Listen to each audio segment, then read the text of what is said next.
সমস্যা কিভাবে হলো? একটা বাচ্চা সামলাতে গিয়ে তোর এই অবস্থা, তাও আবার তো শান্ত বাচ্চার জন্য। উফ, দে আমাকে, একটা বাচ্চা সামলাতেও পারে না। ওলে বাবালে, তোমাকে তোমার মা সামলাতে পারে না? এসো চল। ওলে বাবা, ঠিক আছে আসছি আমি, হ্যাঁ যদি কিছু প্রবলেম হয় আমাকে ফোন করিস। ঘুমিয়ে পড়ো, ঘুমিয়ে পড়ো। A few moments later.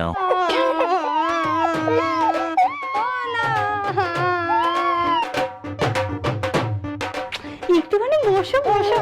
আরে বাবারে, সত্যি কি আছে কি আছে? চলো চলো, জল খাবে, জল জল জল জল জল জল জল জল জল। দিদি